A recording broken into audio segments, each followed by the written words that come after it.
몇 달 전에 아마존의 창업자인 제프 베이조스와 우주로 함께 여행을 떠나는 10대 이야기를 접해본 적이 있습니다. 투자 회사 경영자인 아버지가 티켓을 낙찰받았다고 하는데 그 우주 여행에 들어가는 비용이 2,800만 달러, 하나로 약 319억 7천만 원이었다고 해요. 우와, 놀랍죠? 예전에는 모험과 지혜를 얻기 위해 우리 안에 있는 전문가를 찾았었는데 이제 지구에서 벗어나서 우주로 가서 남들이 경험하지 못한 것을 통해 세상을 바라보는 지혜를 얻을 수 있지 않을까 하는 기대감에 누군가는 아낌없이 돈을 씁니다. 그런데요, 그 지혜가 아무리 비쌀지라도 그것은 인간의 노력에 의해 얻어지는 지혜이자 경험을 통해 얻어지는 것입니다. 세상의 지식이나 지혜는 공부나 경험을 통해 얻을 수도 있죠. 그러나 오늘 본문이 말하는 지혜는 인간의 노력으로 얻을 수 있는 것이 아닙니다. 과연 어떻게 찾을 수 있을까요? 오늘의 말씀 제목은 지혜를 찾는 법입니다. 오늘의 말씀은 욥기 28장 12절에서 28절입니다. 그러나 지혜는 어디에서 찾을 수 있겠는가? 통찰력은 어디에 있는가?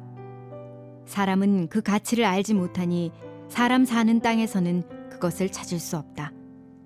깊은 물은 그것은 내 안에 없다고 하고 바다도 내게는 없다고 말하는구나. 그것은 금으로 살 수 없고 은으로도 그 값을 치를 수 없으며 오빌의 금으로도 귀한 루비나 사파이어로도 그 가치를 당할 수 없다. 금이나 유리에 비할 수 없고 순금 세공품과도 바꿀 수 없으며 산호나 수정은 말할 것도 없으니 이는 지혜의 값은 진주 이상이기 때문이다. 그것은 에티오피아의 토파즈에 비할 수 없고 순금으로 가치를 따질 수도 없다. 그렇다면 지혜는 어디에서 오는 것인가?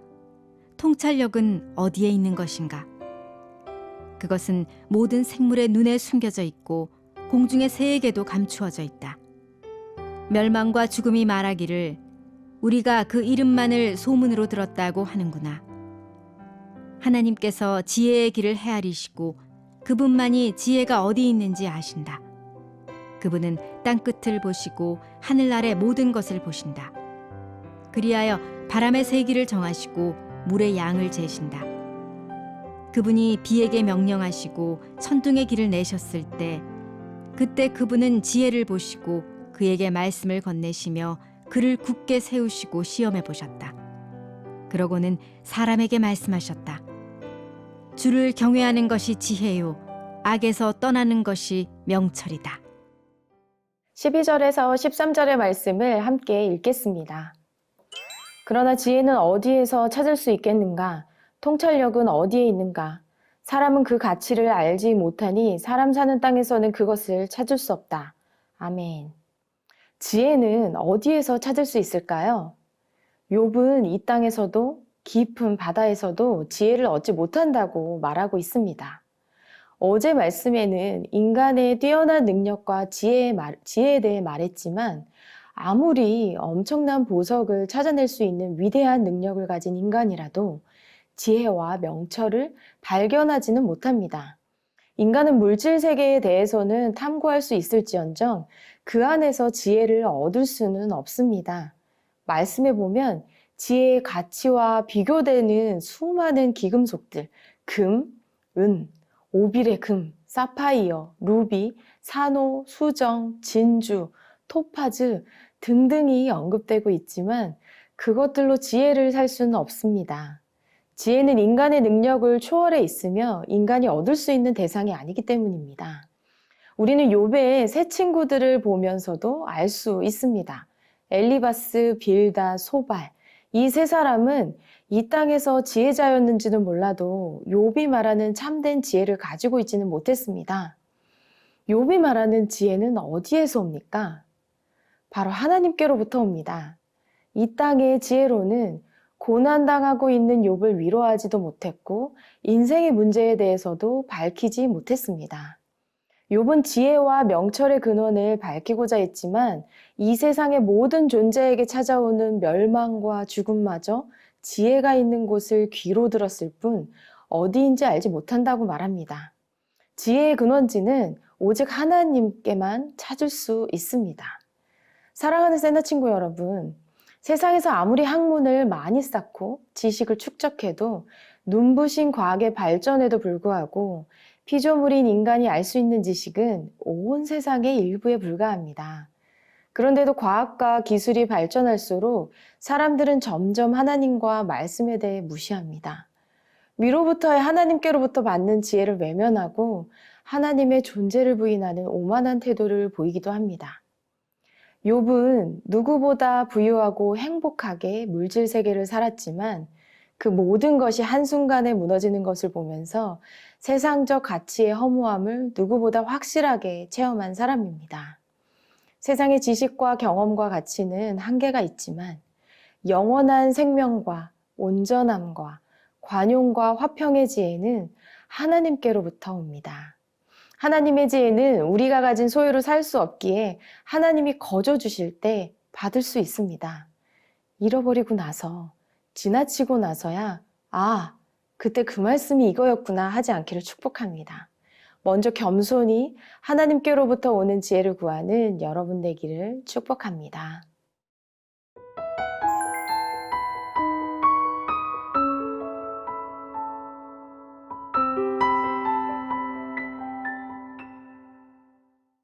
(28절의) 말씀을 함께 읽겠습니다. 그러고는 사람에게 말씀하셨다. 주를 경외하는 것이 지혜요, 악에서 떠나는 것이 명철이다. 아멘. 욥은 이처럼 모든 지식의 근원이신 하나님을 경외하는 것이 지혜요, 악에서 떠나는 것이 명철이라고 말합니다. 지혜는 하나님께 있습니다. 하나님이 우리가 가야 할 삶을 아시고 세상 모든 것을 움직이시고 세상의 법칙과 세상을 살아갈 길을 마련하셨습니다. 이 세상의 모든 만물을 하나님께서 만드셨기 때문에 우리가 지식을 얻는 것은 하나님께서 어떻게 정하셨나 그것을 아는 것과 같습니다. 야고보서 1장 5절의 말씀을 함께 보겠습니다. 여러분 가운데 누구든지 지혜가 부족하면 모든 사람에게 호히 주시고 꾸짖지 않으시는 하나님께 구하십시오. 그러면 주실 것입니다. 아멘. 하나님의 창조와 구원의 능력인 지혜와 명철은 하나님께서 우리에게 은혜로 주십니다. 지혜는 학습을 통해 얻는 것이 아니라 믿는 자가 지혜를 겸손히 구하면 하나님께서 후하게 주시는 선물입니다. 예수님께서 기도를 가르쳐 주실 때 구하라 그리하면 주시리라 이렇게 말씀하셨는데요.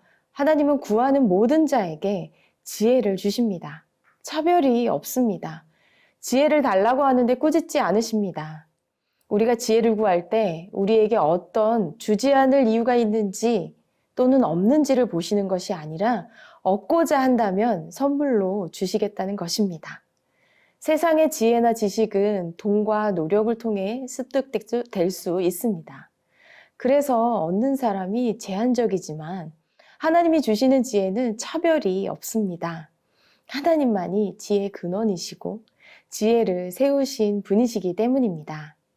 사랑하는 세나 친구 여러분, 지혜를 얻고 싶죠?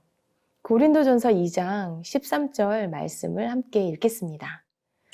우리가 이 선물들에 대해 말하는 것은 사람의 지혜가 가르쳐준 말들로 하는 것이 아니라 성령께서 가르치신 말씀들로 하는 것입니다. 아멘. 우리가 성령을 받으면 하나님께서 우리에게 은혜로 주신 지혜, 하나님의 뜻을 깨닫게 됩니다. 그러니 성령을 구하십시오. 지혜를 얻으십시오.